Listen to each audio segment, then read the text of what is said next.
Hi, எல்லோருக்கும் வணக்கம். Welcome to உங்கள் நான் கமல் ஹாசன். ஸோ இந்த வீடியோவில் நம்ம கமல் சார் பற்றின ஒரு புதிய தகவல் தான் வந்து டிஸ்கஸ் பண்ண போகிறோம். ஸோ வீடியோக்குள்ளே போகிறதுக்கு முன்னாடி நம்ம சேனலுக்கு நீங்கள் புதுசாக இருந்தீங்கன்னா கண்டிப்பாக சப்ஸ்கிரைப் பண்ணிக்கோங்க, வீடியோ மறக்காமல் லைக் பண்ணிக்கோங்க. இப்போ நம்ம வீடியோக்குள்ளே போகலாம். ஸோ முதல் டாப்பிக்கே வந்து பார்த்தீங்கன்னா KS-233 பிரம்மாண்டமான அறிவிப்பு. கன்ஸை வச்சு வேறு லெவலில் ஒரு லோட் பண்ணி கமல் சார் வந்து பார்த்தீங்கன்னா ஒரு டீசர் மாதிரி வந்து ரிலீஸ் பண்ணார். ஸோ அது வந்து பயங்கர எக்ஸ்பெக்டேஷன்ஸ் வந்து கிரியேட் ஆகிடுச்சு. இப்போ வந்து பார்த்தீங்கன்னா RKFIலேருந்து அந்த படத்தை ரிமூவ் பண்ணிட்டாங்க அப்படின்னு சொல்லி செய்தி கேட்ட உடனே நான் என்ன பண்ணிட்டேன், ஒரு ஃபோனை போட்டேன் வினோத்தோடைய அசிஸ்டன்ட் டைரக்டருக்கு. ஸோ எனக்கு வந்து ரொம்ப க்ளோஸான ஃப்ரெண்ட், என்னுடைய காலேஜ் மேட் தான் அவன். ஸோ அவர்கிட்ட பேசும் பொழுது அவர் என்ன சொல்லியிருக்காருன்னா, இன்னும் அஃபீஷியலாக எங்களுக்கு தகவல் கொடுக்கப்படலை, லைக் மூவி வந்து ட்ராப் ஆகிருக்கு அப்படிங்கிற மாதிரி. பட் அதை பற்றி எதுவுமே வந்து பேசலை. அது வந்து ப்ராசஸ்லாம் போயிட்டுருக்கு. மேபி தக் லைஃப் முடிச்சுட்டு அடுத்து வந்து பேசுவதற்கான வாய்ப்புகள் இருக்குது. எங்ககிட்ட இன்னும் அஃபீஷியலாக வந்து பார்த்திங்கன்னா இன்ஃபார்ம் வந்து பண்ணவில்லை அப்படிங்கிறது அவங்க கொடுத்த அப்டேட். சரிப்பா, அப்புறம் எப்படி RKFI லைனப்லேருந்து அவங்க தூக்கிட்டாங்க அந்த KS-233 அப்படிங்கிறது உங்களுக்கு ஒரு கேள்வி இருக்கும். பட் எனக்கும் அந்த கேள்வி இருந்துச்சால் தான் கேட்டேன். அது எனக்கும் தெரியல. பட் எங்ககிட்ட இன்னும் கன்ஃபார்மாக வந்து பார்த்தீங்கன்னா டேரக்டர்கிட்ட வந்து படம் வந்து ட்ராப் ஆகிருக்கு, நாங்கள் வந்து பண்ணல அப்படின்றத சொல்லவே இல்லை. இன்னும் சில கரெக்ஷன்ஸ் வந்து போயிட்டு தான் இருக்குது. இந்த மீன்வேல் நாங்கள் இப்போ தனுஷ் படத்துக்கு வந்து ஒர்க் பண்ணிகிட்டு இருக்கோம் அப்படின்ற மாதிரியும் வந்து அவர் சொல்லியிருந்தார். ஸோ இன்னும் ஒன்று ட்ராப் ஆகலை கைஸ், அதனால் ஹோப் வந்து விட்டுறாதீங்க. ஸோ கண்டிப்பாக வினோத் காம்போ வந்து இருக்கும், கொஞ்சம் டிலேவாக இருக்கும் அப்படின்ற மாதிரி நம்ம எதிர்பார்க்கப்படுகிறது. ஓகே, அடுத்து அரசியல். ஸோ அரசியல் பொறுத்த வரைக்கும் கமல் சார் வந்து முடிவு பண்ணிட்டாரு, நான் கூட்டணியில் நான் பார்த்துக்கிறேன், நீங்கள் கட்சி பணிகளை பார்த்துக்கோங்க அப்படின்ற மாதிரி. ஸோ ரொம்ப பெட்டராக தான் வந்து கேம் ப்ளே பண்ணுவார்னு நினைக்கிறேன் இந்த வட்டம். ஏன்னா தனியாக நின்னால் மக்கள் வந்து ஓட்டு போட மாட்டாங்க அப்படிங்கிறது அவருக்கும் தெரியும். ஏன்னா சொல்லுவாங்க நல்லா, நாங்கள் அவங்களுக்கு சப்போர்ட் பண்ணுறோம் அப்படின்னு சொல்லிட்டு. அவ்வளோ பெரிய கேப்டன் விஜயகாந்த் அவர்களே வந்து பார்த்தீங்கன்னா சப்போர்ட் பண்ணாமல் ADMK கூட்டணி வச்ச பிறகு தான் அவர் வந்து ஒரு மைலேஜ் வந்து எடுத்தார் அப்படிங்கிறது நம்ம எல்லாத்துக்குமே தெரிஞ்ச ஒரு விஷயம் தான்.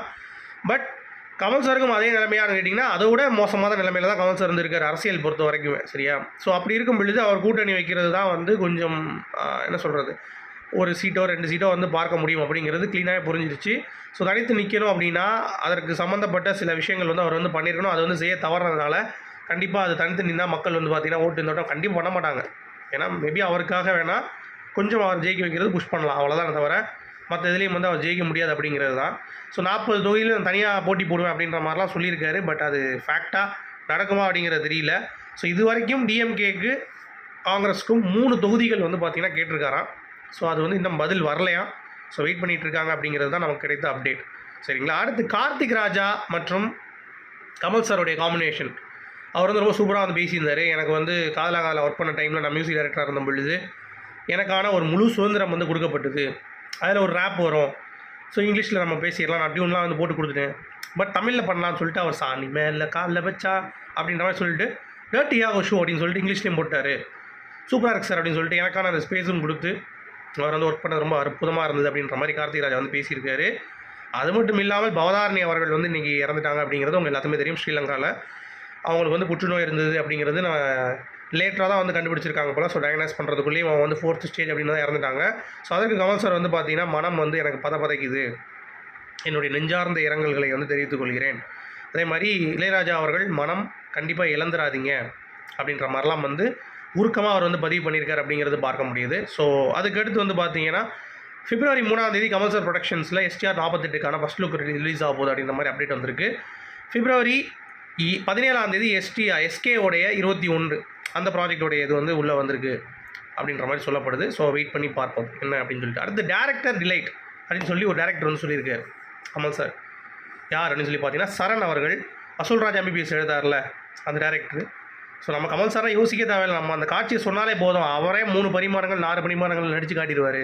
அந்த மாதிரி ஒரு ஜெம்மான ஒரு personality. It's a directors delight, Kamal sir is a GeM அப்படின்ற மாதிரி வந்து சொல்லியிருக்காரு. அடுத்து ஞானசம்பந்தம் அவர்கள் வேறு லெவலில் ஒரு விஷயம் பண்ணியிருக்காருங்க. நடிப்புனா என்ன சார், நான் ஒரு ஃபோட்டோ கொடுக்கும்போது கையை எங்கே சார் வைக்கிறது அப்படின்னு சொல்லி ஒரு கேரக்டர் கொடுக்குறேன், அந்த கேரக்டருக்கு எப்படி நீங்கள் இது பண்ணுறீங்க, அப்போ கையை நான் பார்க்கவே மாட்டேன் சார், நான் மாதிரி பேசிகிட்டு இருப்பேன் அப்படின்னாரு. அதே மாதிரி தான் ஃபோட்டோ வைப்போம்.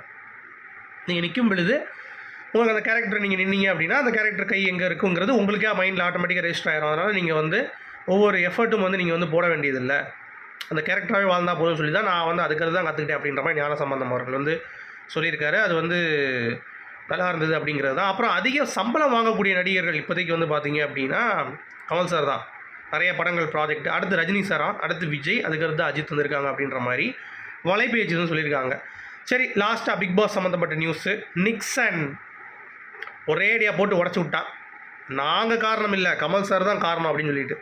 ஸோ இப்போ வெளியே வந்தவங்கெல்லாம் வந்து பார்த்தீங்கன்னா ரெட் கார்டு வந்து உமன் சேஃப்டிக்கு எதிராக கொடுக்கப்பட்டது அப்படிங்கிறது வந்து நாங்கள் ஏற்றுக்க மாட்டோம்னு சொல்லி மன்னிப்பு கேட்க, நிக்சன் மட்டும் நோ, நாங்கள் உமன் சேஃப்டிக்கே கொடுக்கல, நாங்கள் வந்து முடிவு பண்ணல, அது நாங்கள் 4 பேர் சொன்னோம் அந்த மாதிரி நடக்குதுன்னு கமல் சாரும் விஜய் டிவியும் சேர்ந்து தான் முடிவு பண்ணிட்டாங்க அப்படின்னு சொல்லிட்டு. ஏன்டா டேய் நிக்ஸா, ஏற்கனவே கமல் சார் வந்து பார்த்தீங்கன்னா உங்களுக்கு தான் படம் போட்டு காமிச்சார் 1.5 மணி நேரம். பிரதீப் அடுத்த எபிசோடு கழிச்சு 1 வாரம் கழிச்சு போட்டு காமிச்சார். நானாக செஞ்சேன், நீங்கள் தான் கொடுத்தீங்க அப்படின்ட்டு. இப்போ என்னடா திருப்பி கமல் சார் மேலே பழிய போடுறேன், மௌனே தொலைச்சி விடுவேன், உன் தப்பு உணர்ந்துட்டு போ, அவ்வளோதான். அதை விட்டு கமல் சாரை வந்து இழுக்கிறது இதெல்லாம் வந்து பண்ணிகிட்டு இருக்காது அப்படிங்கிறது தான் என்னுடைய பாயிண்ட் ஆஃப் வியூ. நீங்கள் கொடுப்பாங்களா, இவங்களே வந்து பார்த்தீங்கன்னா இல்லம்பாங்களாம், போங்கடா வேலையை பார்த்துட்டு அப்படின்ற மாதிரி தான் இருந்துச்சு. உங்களுடைய கருத்துக்கள் சொல்லுங்கள். மீண்டும் சந்திப்போம். Good bye.